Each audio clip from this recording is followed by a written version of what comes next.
Okay.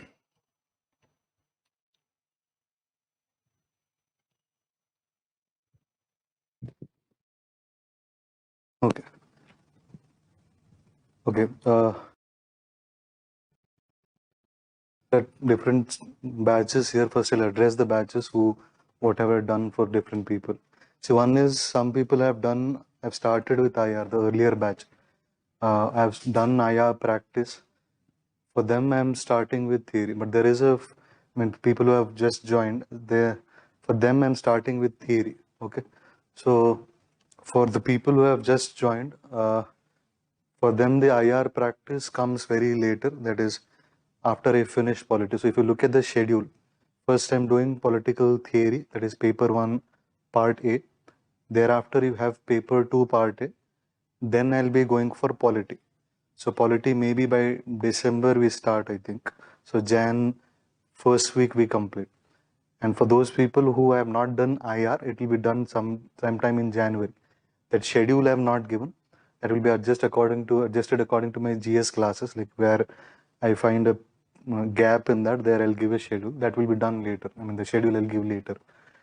Okay, now what this class basically is about. First is I'll be explaining the syllabus overall.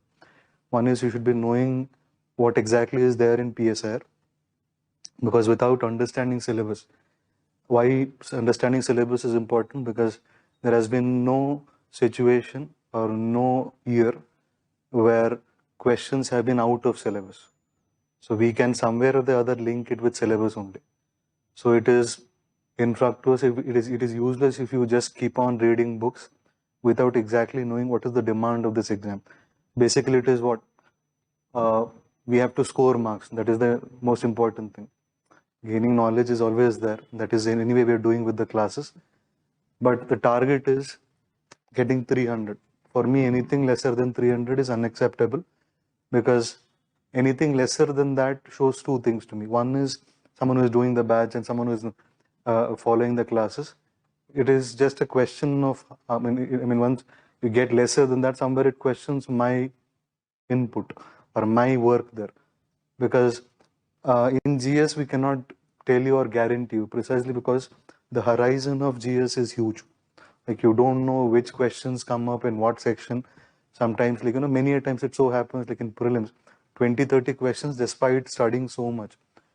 Despite we knowing so many things. As teachers, sometimes 10, 20 questions we have never heard of. So that way, we're not targeting all those 10, 20 questions. It is useless to target. And GS, generally what happens even in mains also, one or two questions are there which we might not have come across. But it should not be the case with an optional. If such is the case in an optional where you're not have not heard of 3 or 4 questions, then your career is in danger. That is what is the line of thought. There should never be a situation like that, because here there is a defined syllabus. There are certain specific standard books which are there, and if you reach that standard, if you know that, okay, this is what I have to read and study, and this is how I have to write, getting marks is not a big thing. That is why many people bank on optionals. Why do they bank on optionals? There is certainty in scoring. So basically, they think of 3 things. One is your optional, second is ethics, third is essay. That is where they gather most of the marks. In GS, you have seen that how much ever you do, like if you are a highly bright and you know most of the things, 110. I mean, in GS is like, in GS, not even 110 these days, 100 only. Like, so the attempt or the objective in GS should be, you should never score below 100. That should be don't go for those 130, 130, 140 is on the mood of UPSC. Ethics this time is 130, 140 for every Tom, Dick and Harry. Someone who has written, not written, what he has written, he also doesn't know why his strategy worked this time. Has he become more ethical this year than the last year? Nobody knows, but they're scoring. So there, I don't think so you'll get a proper assessment. I'm not saying it is very arbitrary. I'm just saying that it is not so clinical and rule-based. So, but with respect to optionals, that guarantee. Many people went for PubMed. Pol Science was not that big a subject. People took, but the number was very less. So suddenly what happened, there was a rush towards pol science. Many people started scoring. Rankers came up in that, the top rankers in that, etc. Don't want to take names and all. So after that, what usually happens with an optional is suddenly there is a decline phase. When you say decline phase, what it is? Someone who was scoring 300, 320 is not able to do that.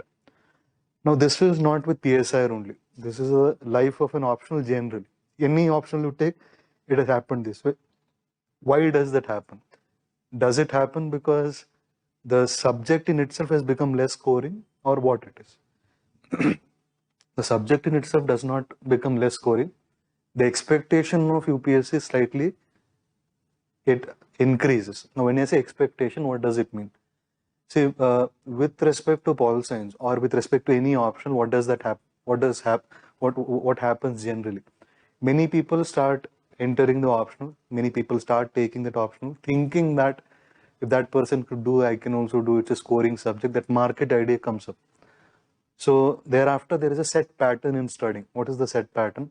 One institution, one person who is teaching, their notes becomes the Bible of that particular optional. You take anything, Kannada literature only you take. People, I mean, there was one year where Kannada literature, there was a woman who got first rank. So thereafter, Nandini got first rank. Later on, people went, then after that, suddenly what happened is people started using a word called Kannada is being butchered or Kannada is being not treated well, etc. and all. Now it's not treating well. It is the problem with you. The problem is you are going for shortcuts. So what will a person feel? Suppose there are initially when the trend had started of picking up Kannada literature, it was fresh. Notes were fresh, reading was fresh. So when an examiner is reading that, what happens is, okay, he gets fresh content. Now, after 3 or 4 years, it becomes a set pattern, benchmark is set. This is the note you study. These are the questions you read. These are the standard things you mug up, reproduce, and come. So, from the point of the examiner, if I'm getting successively some 10 or 15 papers in a bundle, I am correcting all optional papers, and I see one after the other, same point is being given. Then what happens? I get a feeling that, okay, this is how people are clearing, this is spoon feeding or being spoon fed from somewhere. So there is no original content. Now then the thought process, there is a thought process. They think, okay, this trend should be discouraged. They're not discouraging the optional. You think the optional is being discouraged. There is a trend which is being discouraged, that is going for original content is needed. Now, how do you maintain that original content? That is important. So someone who comes and says to me that PSR is not a trending subject today, I would like to disagree, because he does not know. I know at any point of time, you give me PSR paper, whatever is the trend, etc. I sit and write. I will not be scoring lesser than 300. That's my challenge. So why do I have that confidence? Because I know the standard of that subject. I know beyond this he cannot go. And I know that I'll write an answer which will differentiate me from other thousands of students. If you have that confidence, for me, any subject is equal. Now, there is a small catch here. When I say that you can score in any subject, then why people go for only a specific kind of subject? Yes? And I say everything is scoreable. There is a small problem. The problem is input-output thing. How much input are you giving in order to get that output differs with a subject. So there are certain subjects where you give lesser input and score more. There are certain subjects like history, etc. requires more inputs. PSR also requires, because it's lengthy. But the good thing about PSR is it overlaps. So you have to work for GS, so doesn't matter much. So when you choose an optional, the point is, for me, you can score in that, but getting the right content in that discipline, there you might face a bit of hurdles. You may not get a proper guide. You may not get proper sources. So for example, geography. These days, many people blame geography as a subject which is not scoring. But geography person has scored a rank. He has notched a higher rank proper. Why did he do that? Because he knew the dynamics of the subject. So how can a subject be less scoring, and how can a person competing for UPSC and notch a rank like that? Is it not questioning your argument of something called scoreable and not scoring subject? So what I am trying to say is scoring or not scoring depends on your confidence in the subject. Now, your confidence comes through many things. One is availability of source, availability of guide. Someone is, if there is a person who can actually tell you, okay, this is what you do, you just, even if you're able to reproduce a bit of this, then you'll get marks. So what I'm trying to communicate or what I'm trying to drive home is, if there are conceptions like this, this year it has not scored, etc., I don't recognize that trend, nor do I like to analyze optional in that fashion. It could be a trend, there could be a possible. The only lesson which I am learning is it is demanding something high. That is the only lesson which I am learning. Something higher they are demanding. Now, I'll give an example of this. See, there was a question last year, write a short note on India's response to Indo-Pacific. Now, this question, if someone is writing an answer, a standard answer would be what? Generally, people, how they write. One is Quad, they'll remember. Project Sagar is what they'll remember. Yes, here and there at max some local recent events. But our response to Indo-Pacific starts with administrative division. We have a separate division today. To very minute facts. I can give you at least 20, 25 points right now with respect to responses in Indo-Pacific. Now, you as a person, if you're writing an answer, there you're giving 10 or 15 points. 10 points, suppose it's a 10-mark question. 10 or 12 points you're able to recollect and write. And someone else has written an Indo-Pacific answer, generally 3 points he has given. Quad, if he has read somewhere here and there, that becomes a generic answer. Now, why that person is writing a generic answer? Because his source has been generic. I'm not telling this source or that source and all. Whichever, it's up to him. A person believes in a particular source, a person believes in a particular teacher, etc. It's his or her choice. Nobody can say anything related to that. But when he or she is making a choice, he or she has to be conscious of what choice they are making. Now, so at any point in time, I can write an answer on Indo-Pacific, which is far better than most aspirants. Now, when I can write that, naturally, why will I feel that I'll be getting lesser mark? Yes. So what has happened in recent times is, one thing in PSR, what has happened is, there is a slight shift in the way of asking questions, how questions are being asked. That is one thing. That has to be recognized properly, what kind of questions are being asked. Second thing is, the other demand which has changed with respect to PSR is to be specific. You cannot be generic. You cannot write general analysis. Factual details matter a lot. Now, that has been a personal experience of mine. When I have increased, first, when I had written PSR, second attempt when I had included all those hardcore facts, which I don't really feel that they are up to the mark of Pol Science. Hardcore, very small facts here and there. There was a sudden quantum jump of 20 marks. That clearly shows that there is a specific demand. What I'm trying to say is, if there are any apprehensions of this subject, that subject, this is scoreable, not scoreable, cross it out. Subject can be made scoring. I'm just telling you, what should be done and all that we'll discuss separately. So, with that, on that note, we'll be moving to what exactly is the syllabus. When you look at the syllabus of PSR, there are 4 sections, 2 papers in total. Now, paper 1, part A, paper 2, part A are theory sections. So, these are the 2 sections which are exclusive for PSR. When I say exclusive, what does it mean? Other 2 sections are there for GS also. So, paper 1, part A is political theory, generally called political theory. Paper 2, part A is international theories. So, basically, generally, when you look at different optional papers and all, paper 1 is theory, paper 2 is application. Now, in PSR, a higher level, because the syllabus itself is huge. So, in one paper itself, there is one part which is theory, the other part is practice. For example, in sociology or anthro, it is paper 1 is theory, paper 2 is application. Okay. So, that is why so that means one paper is completely extra for us. But it is balanced out there because part B of both the papers are overlapping with your GS. Okay. Now, when you look at paper 1 part A, this is the general classification. Now, I have reframed the entire syllabus into these constituents. Okay. First is ideologies. Now, what is ideology? Just to give a fair or a very general idea related to ideologies, ideologies are schools.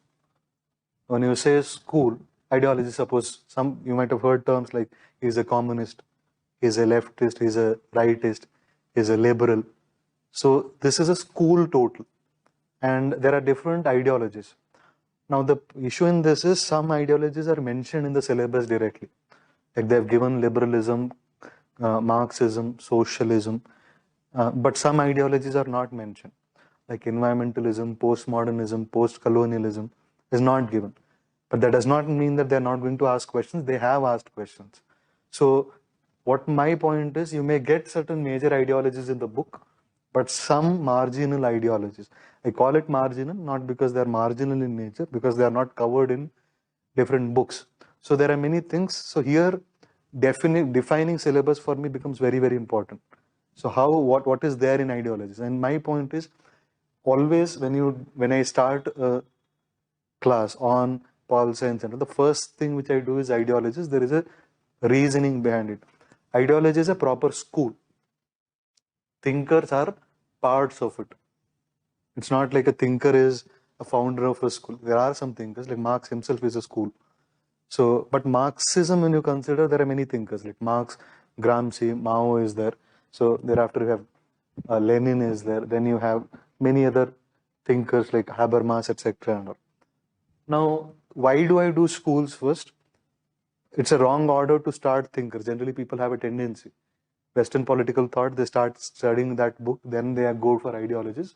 Incorrect. If your ideology is strong, when I say ideology, where does that ideology emerge from? What are the important precepts of ideologies? Important thinkers, if you know. Thinkers' concepts will be just like a revision part. So stronger this one, easier are the other parts. Now, for example, when I do ideology, I start liberalism. First, I'll do what is ideology, etc. And thereafter, liberalism, when I start, I'll link thinkers, liberal thinkers then and there. So when I do liberalism, I'll do Hobbes. Hobbes, though not liberal, but I'll connect with that. Locke is there. Thereafter, you have J.S. Mill. So for me, all three thinkers will be done in that school only. I have no thing called separate thinker class is not there. So when I do Marxism, I'll be doing Marx and Gramsci together. So that gives you a better connection. A school is done, a thinker is done, then and there. Sometimes what happens, a thinker is separately given. Those thinkers will discuss. Next is thinkers. There is separate section in your syllabus, thinkers are given. 9 thinkers, Western thinkers are given. And then there are certain Indian thinkers also. Now when you talk of Indian thinkers, there is a specific way of doing those thinkers also. There is a method to do that we'll discuss. Next, there are concepts. What are concepts? Liberty, equality, then you have property is not there, justice is there, democracy is there, rights is there, power is there. So these are concepts. Now why this clear-cut segregation is needed? Because if they ask you a question on write a note, short note on power, you will write theories of power. Theory of power is different from concept question. Never write a concept format answer in a theory answer or a theory answer into a concept. Is that clear? There is a difference between why this clear-cut classification. Every section has a way of writing answer. If you put one pattern in everything, suppose they're asking you write a short note on liberty, then you start with liberalism, liberty, etc. Incorrect. What is liberty? Definition of liberty. Liberty is linked with equality, negative liberty, positive liberty, etc. That is concept. Okay. The concept has to be done at the third level, not. So why? Because once you know everything, concepts are nothing but take of thinkers and ideologies on concepts. Basically, they are that. What does liberalism think about liberty? What does Marxism think about liberty? Yes. Last is political theory and approaches. Now, what is political theory and approaches? Political theory refers to what? It is study about Paul science. What is Paul science? What is its entire scope? What is the nature of Paul science? So that is political theory overall. Now, why should you do at the end? Because when you read Lakshmikant, suppose, salient features of constitution are given at the outset. Very beginning they have given. But ideally, you have to study it at the end.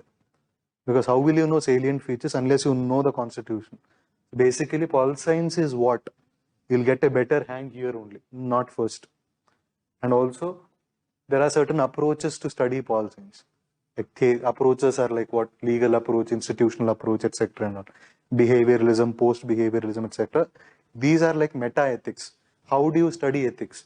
How do you study pol science? So how do you do that? Once you know entire pol science, then you'll get to know how do you study pol science. So this has to be done at the end. Now, why I do at the end? Because this leads to one more topic, that is paper 2. I continue from here and then I start with this one. Comparative politics. So comparative politics also has approaches in it. Political sociology approach is there, political economy approach is there. So I start with approaches, I end with approaches, then I continue approaches here. Okay. Now in comparative politics, what does it simply mean? This is paper 2, part A. Comparative politics means you are comparing two different political systems. Now in that, what are you comparing? You are comparing state of the developed and the developing countries. You are comparing parties. You are comparing pressure groups. Next, you are comparing social movements. These are the 4 major topics. So they'll be asking you how social movement in the West and social movements in India. So, or LGBT movement in the West, LGBT movement in India. So this is continuation from the last approaches and all. Now what is proper core part A, paper 2? First is approaches. Just like we had ideologies in paper 1, here they are called approaches. Liberal approach to IR, idealist approach to IR, realist approach to IR, Marxist approach to IR. Now here there is a limit in terms of coverage in books and all.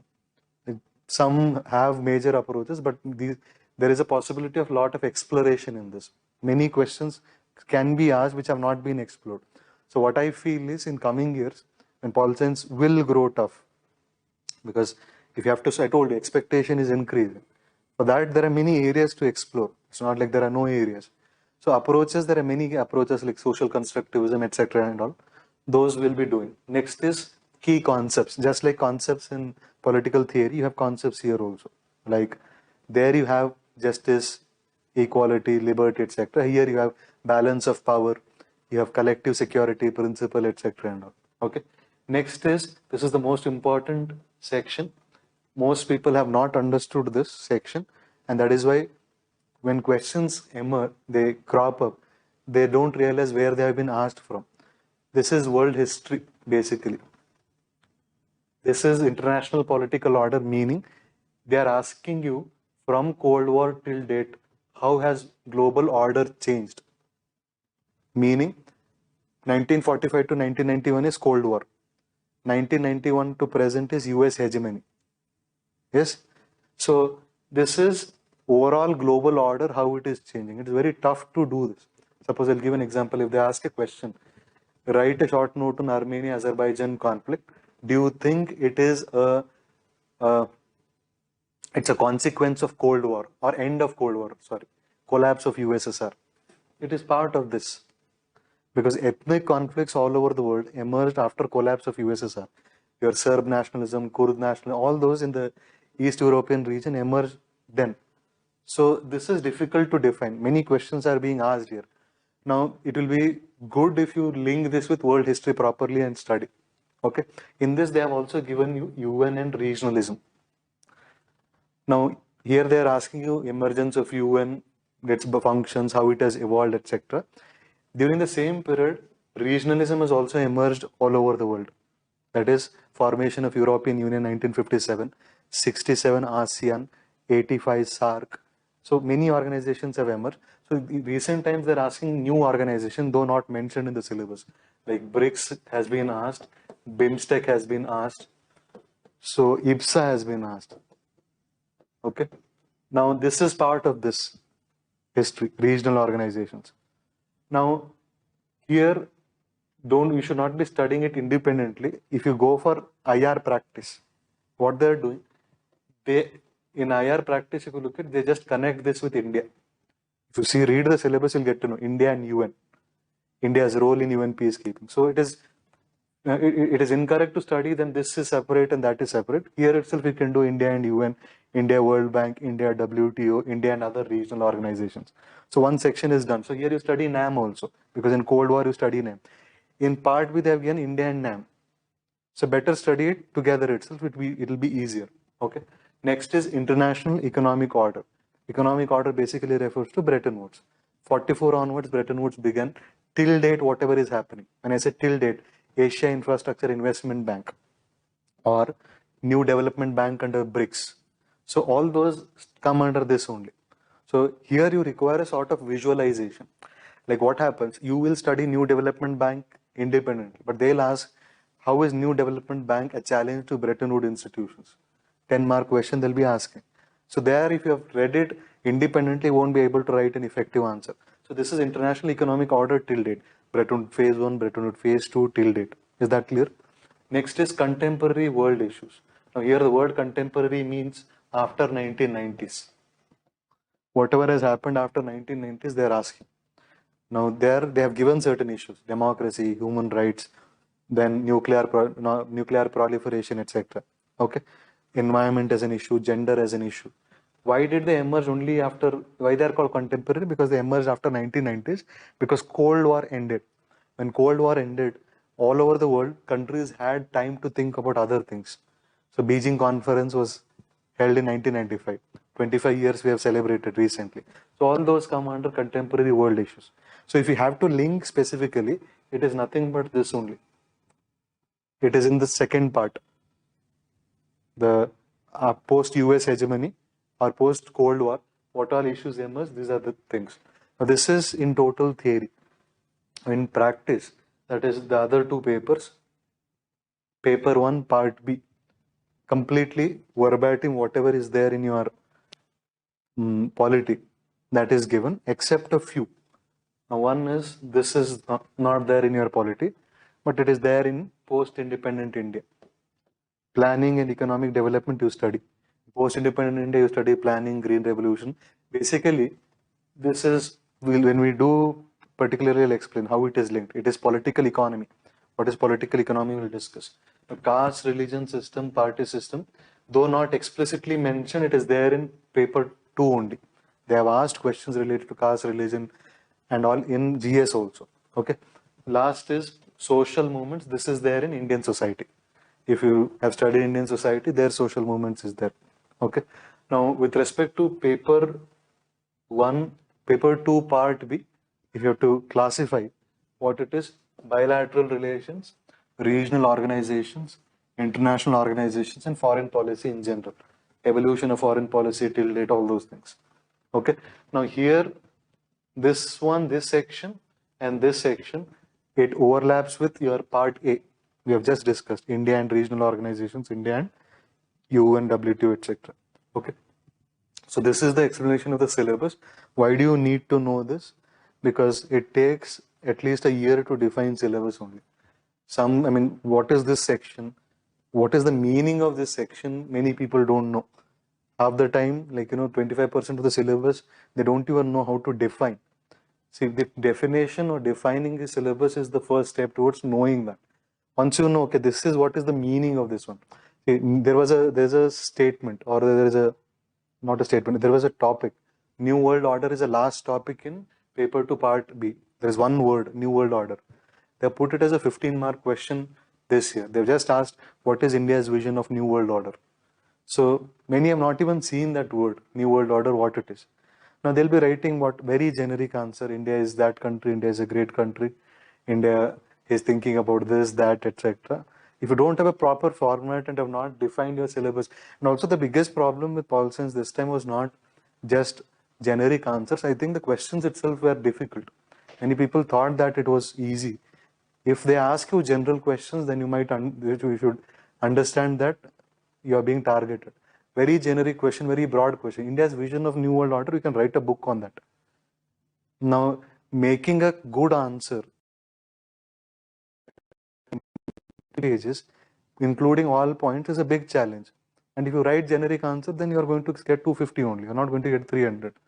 Is that clear? Okay. So this is related to the syllabus. Now sources, these are the sources. Okay. Now first source with respect to political theory. When you say political theory, it is your concepts. Key concepts like liberty, equality, fraternity, political theory, approaches, etc. and all. There are two books standard. One is Haywood. The name of the book is Politics. The second, or you can go for O.P. Guaba. O.P. Guaba has, the name of the book is Political Theory. Okay. So the problem in the general complaint which I have seen from the, or heard from the students with respect to book is O.P. Guaba is language. They say they feel that Andrew Wood politics is slightly better in order to understand. It is easier to understand. Second is for ideologies, there is a separate book of Haywood. Andrew Haywood has an ideology book. So not mandatory. I'm just giving the list. Whether this is required or not, that's a separate thing. First, I'm just giving the list for those people who want to know the list at least. Okay. Third is Western political thought. There is Brian Nelson, Plato to Marx. Okay. Next is Indian political thought. There is Himanshu Roy, Pearson edition it is. Edited by MP Singh. Okay. This is all your Gandhi, Ambedkar. Then you have Dharma Shastra, Artha Shastra, Buddhism, etc. International theory. Here you have all those. Which are those? Approaches, key concepts, international political order, international economic order, which I said, political order, economic order is in Haywood. Haywood book, name of the book is Global Politics. If it is Baylis and Smith, it is called Globalization of World Politics. Globalization of World Politics, Bailey and Smith.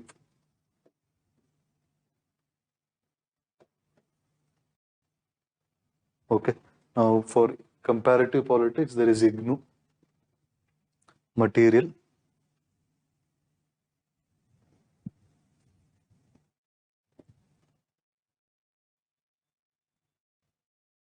And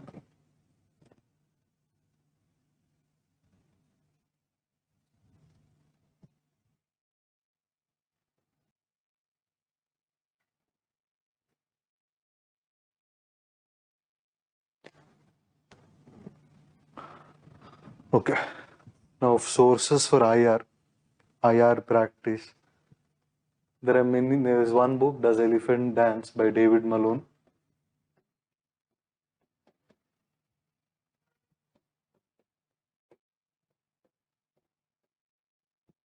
There is a magazine, November December World Focus magazine. That is, at the end of the year, you get one magazine. So this book is shortcut for this for me. You just read that magazine, you get to know the entire history. It's a small, just in 100, 150 pages. And for every, there is in 100, 150 pages, every country will be having 2 or 3 articles. Just read one article, you'll get the summary. What has happened over a period, phase-wise, historical development. Next is polity. There is Lakshmikant and there is Oxford Companion to Politics. The name of the book is Oxford Companion.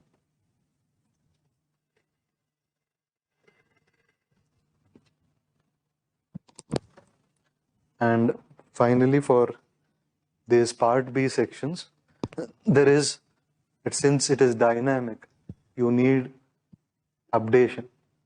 So their newspapers are important for both polity and IR. Next is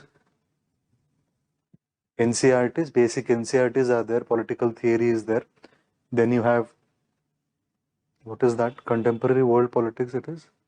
Contemporary world politics, NCRT is there. So those NCRTs, recently they help you, at least to give an outline of PSIR, political theory, and this one. And there's one more, Indian Constitution at work for NCRTs. Okay. Now, my take on sources. So many books. How should it be done? For me, sources and all, this is just for your satisfaction. You want to have a pile of books. These are the things you want to do. Somewhere in my class, you feel that, okay, one point I'm not understood, or I need a bit, I'm a bit more inquisitive about, I should know a few more things, then you can go for sources. Otherwise, nothing is important for me. All those sources are redundant. You won't do anything. Why? I mean, I'm not saying you should not be doing anything. That is, I mean, I'm being outspoken about that, and I'm saying you should not do any of those sources. It is useless for me. If at all you're trying to do also, you won't be able to do. Precisely because first is you have GS, you have optional. Within that time period, you have an exam in the offing around the corner, and you're targeting for 300. And if you sit with leave all those, one standard book I'll give you, one Bailey Smith, you sit and finish. Highly difficult. You cannot do, because how can a person get mastery over a subject? It requires say any optional. If you have to be serious about an optional, it requires a qualification of an MA. MA qualification. It's not even BA.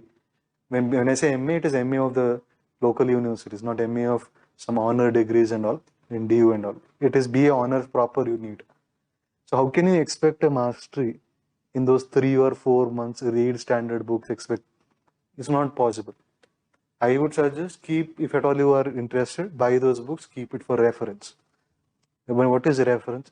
Some point at some point you have a lot of free time, you're sitting, want to read Plato for fun, pick it up, start reading. Otherwise, what my aim or objective in classes is, when you do a course, maybe GS or whatever it is, at least that's my personal viewpoint with respect to doing a course. You do a course in class, it should be one-stop solution.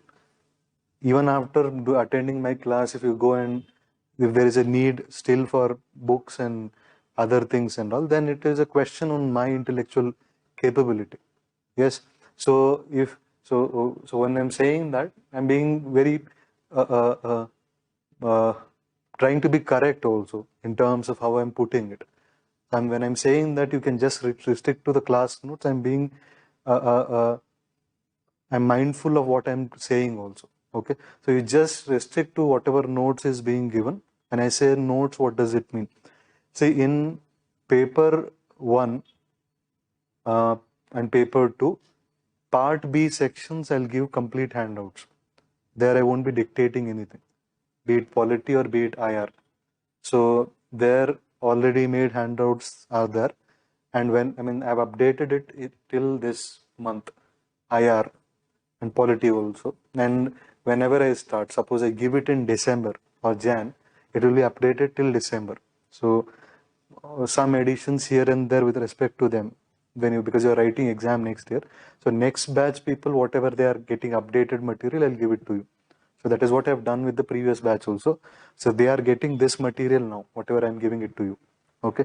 So that you need not worry about how do I update, should I keep following, etc. What I'm saying is, read the handout, any updated things, I'll give it later again. With respect to theory, the style of doing is different. Why have I gone for handouts there? It is easy, it is quicker, it will finish. But in theory, I need time. I cannot go fast, because unless you actually write and understand things. Now, if I do the same thing in theory also, just explain and go, going home will face a lot of problems. Like, why was this person in this? Why was this person in that school? There it is easy. In polity and IR, you can revise and you can understand. In theory, if you miss one link, it is very difficult. So dictation becomes important here. Handouts will be there, but it will be minimal. Wherever it is not needed to dictate and all, there I'll give. So dictation part I'll do. And while dictation things, you'll memorize also, you'll remember many things. Okay. Now, so this is with respect to sources. Just forget them if you're attending the course and class. Just keep it for reference if you want to. Otherwise, that is also not necessary. Okay, now when you look at the order of the study and schedule, this is the order. I'll be starting with ideology. Thereafter, I'll be moving to thinkers. When I say thinkers, 9 thinkers, they'll be done with ideology only. Some thinkers are not linked with any ideology. For example, Plato and Aristotle. There is no school for them. So that I'll be doing rest thinker separately. And HANA can be linked with postmodernism, so I'll be doing with postmodernism only. Okay. Next is concepts. After that, I'll start concepts. I'll realize that concepts will just be finished in some 4 or 5 classes.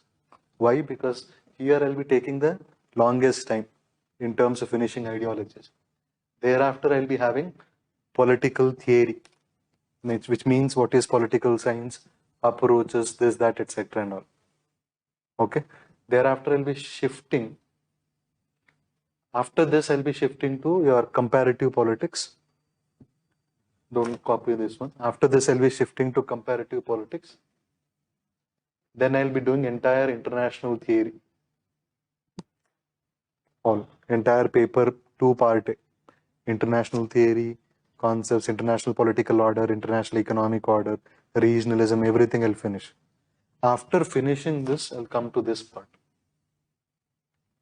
These 3 should be clubbed and studied.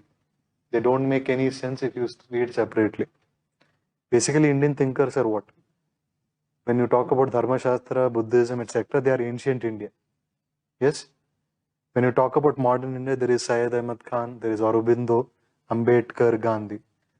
Now, everything is there. You have modern India, post-independent India syllabus, Green Revolution, etc. you have. So I'll do it chronologically. Ancient India, all thinkers. Medieval India, all thinkers and concepts. Modern India, all thinkers. And post-independent India, all thinkers plus events. In modern India, you have 1885 onwards still present. So when I do 1885, when I start extremism, I'll link Aurobindo and do, because he is the founder of extremism. So there itself I have to study Aurobindo. So taking that way I'll be doing, not separately, thinkers separately, ancient India separately, medieval India separately. History wise, if you go, then when I come to the mass movement after extremism, I'll take up Gandhi, finish Gandhi, then go for the movements under Gandhi. So that is the proper logic for doing. Once I finish modern India, then I'll go to post-independent India.